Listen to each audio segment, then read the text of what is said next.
Hello friends, మన ఓహో ఛానల్కు లైక్, షేర్, సబ్స్క్రైబ్ చేసినందుకు ముందుగా మీ అందరికీ థ్యాంక్స్. అయితే ఈరోజు మనము మునక్కాయ టమాటా కర్రీ చేద్దాం.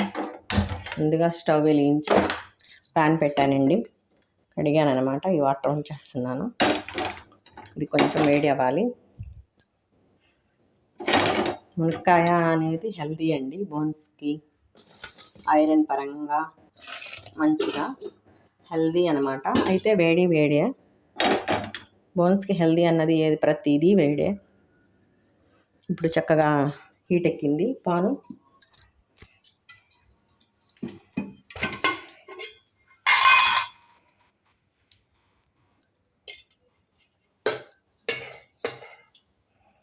ఆయిల్ వేసుకుందాము. ఈ గిన్నెతో గిన్నె ఒక పావు.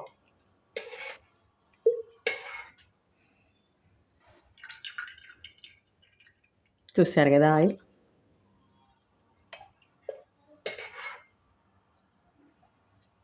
ఇప్పుడు ఈ ఆయిల్ వేడెక్కాలి.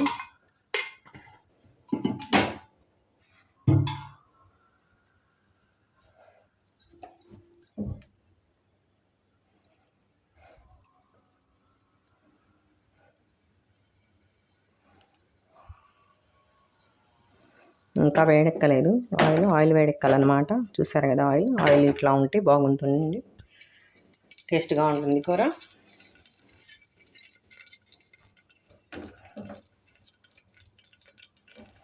ఎప్పుడు పెద్ద మంట పెట్టి వండకూడదండి, కూరలు టేస్ట్ ఉండవు. ఎవరిక మాడిపోవడం అట్లా జరుగుతుంది. సన్న మంట మీద చక్కగా కూరలు నిదానంగా వండుకోవాలి. వేడెక్కింది చూసారు కదా. మునక్కాయ కర్రీ కాబట్టి కొంచెం మరిన్ని వేసాను. 2 పెద్ద ఉల్లిగడ్డలు, అదేవిధంగా 5-6 పచ్చిమిర్చి కూడా వేసాను.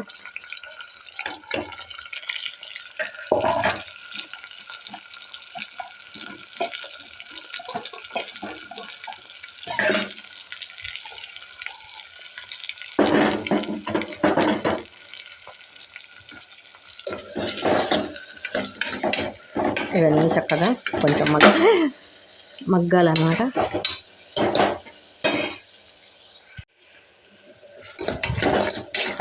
ఇప్పుడు దీంట్లో మనం కొంచెం పసుపు వేద్దామండి.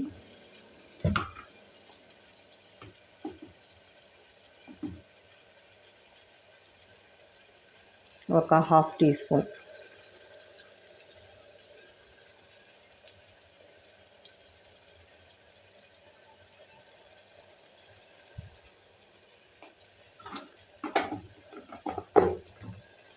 అదేవిధంగా సాల్ట్ కూడా వేద్దాము. కొంచెం తొందరగా ఎర్రగా మగ్గిపోతాయి.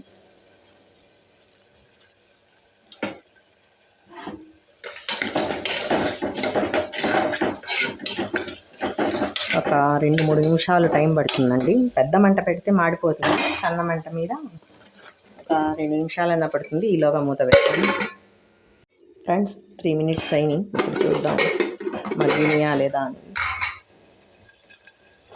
చూసారు కదా చక్కగా మగ్గిపోతున్నాయి. ఇంకా ఇంతకంటే ఎక్కువ అవసరం లేదు, ఇది కర్రీ కాబట్టి.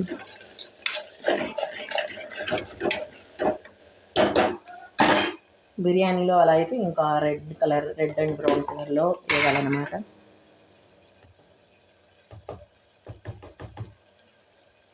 కొంచెం అల్లం చిల్లిపాయ పేస్ట్ వేస్తున్నాను, టేస్ట్గా ఉంటుందని. ఈ మసాలా వేయాలన్నమాట. ఈ మసాలా మటుకు వేగితేనే మంచి స్మెల్, టేస్ట్ వచ్చేది.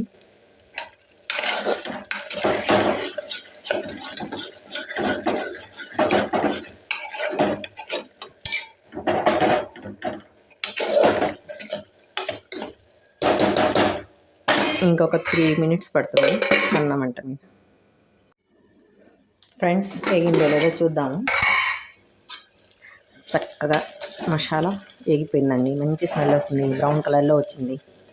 లైట్గా, ఎక్కువగా కాకుండా తక్కువగా కాకుండా. ఇప్పుడు మనము టమాటా ముక్కలు వేసుకుందాము. టమాటాలో లోపల మొత్తం తీసేసానండి, ఎందుకంటే నాకు పడదు టమాటా, అందుకని చెప్పేసి లోపల విత్తనాలు మొత్తం తీసేసి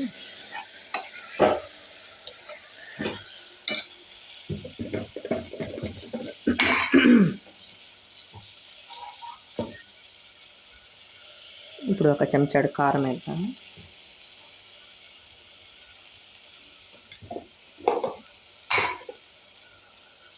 అదేవిధంగా కొంచెం ఇంట్లో చేసిన ధనియాలు, లవంగా, చెక్క మసాలా.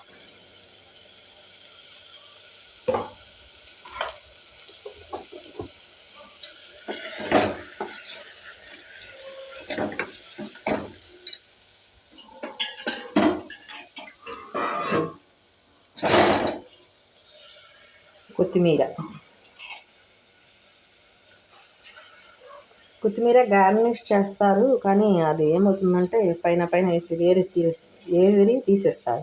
ఇలా అయితే కర్రీలో ఉడికిపోయి కనిపించదు. ఎంతసేపటికి ఇళ్లలో జరిగేది తొక్కు చెత్త అని చెప్పేసి తీసేస్తుంటారు. ఆకులు ఏమన్నా వచ్చిన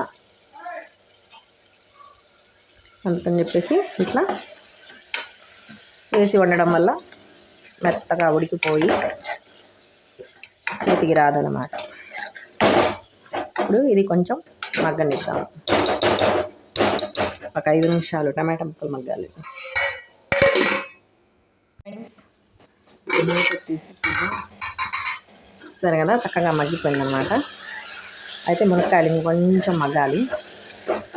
మనం టమాటాలో రసం అనేది ఏం లేదు కాబట్టి కొంచెం మగ్గడం కష్టం. ఒక చుక్క వాటర్ వేద్దాము.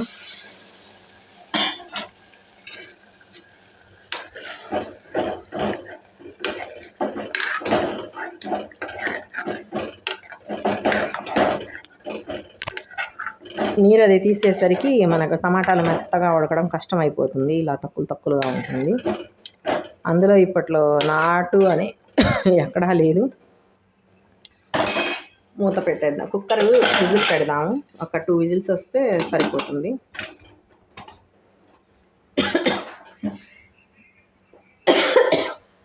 ఫ్రెండ్స్, అన్నాన్ని వేస్ట్ చేయొద్దండి. మిగిలిన అన్నం బయట ఇవ్వండి ఎవరికో ఒకళ్ళకి. మీరు తింటే ఏం లేదు, లేకపోతే ఇవ్వండి. అలా ఇచ్చేసి మేము పెట్టామని ముందు భోజనం పెట్టి వీపు కొట్టవాకండి ఎవరికి. ఒకరికి భోజనం పెడితే ఒకటికి 10 సార్లు చెప్పకూడదు. చెప్పడం వేరు, చెప్పుకోవడం అదే. మేము ఫలానా వాళ్ళకు పెట్టాం అని చెప్పినా ఫలితం ఉండదు. మీరు పెట్టిందంతా పుణ్యం ఎప్పుడో గాల్లో కలిసిపోద్ది, ఇంకా పాపమే చేరిద్ది. కావున పదే చెప్పవాకండి. మాట వరసన ఏదన్నా విషయం వచ్చినప్పుడు ఎవరైనా చెప్పడం అది సహజం. మిగిలిన ఫుడ్ని మటుకు వేస్ట్ చేయవాకండి. ఈలోగా 2 విజిల్స్ రానివ్వండి. ఫ్రెండ్స్, ఫైనల్గా మన మునక్కాయ టమాటా కర్రీ ఉడికిపోయింది. చూసారు కదా, చక్కగా కుక్కర్లో నుంచి గిన్నెలోకి మార్చేసాను. చక్కగా టమాటాలు కూడా ఉడికిపోయి, అదేవిధంగా దీంట్లో నిమ్మకాయ రసం వేస్తున్నాను. ఎందుకు వేస్తున్నాను అంటే, నేను టమాటాలో ఇదండి ఒక పావు ముక్క ఎందుకు వేస్తున్నానంటే, టమాటాలో అంత గుజ్జు తీసేసాను కాబట్టి చప్పగా ఉంటుంది. నిమ్మరసం వేస్తే అది కవర్ అవుతుందని చెప్పేసి. Thank you friends. మా మునక్కాయ కర్రీ ఎలా ఉందో కామెంట్లో తెలియజేయండి. బాగుంటుంది కర్రీ, మీరు కూడా ట్రై చేయండి. అదేవిధంగా మన ఛానల్కి లైక్, షేర్, సబ్స్క్రైబ్ చేయండి. చేస్తున్న వారికి అందరికీ ముందుగా మీ అందరికీ థ్యాంక్స్.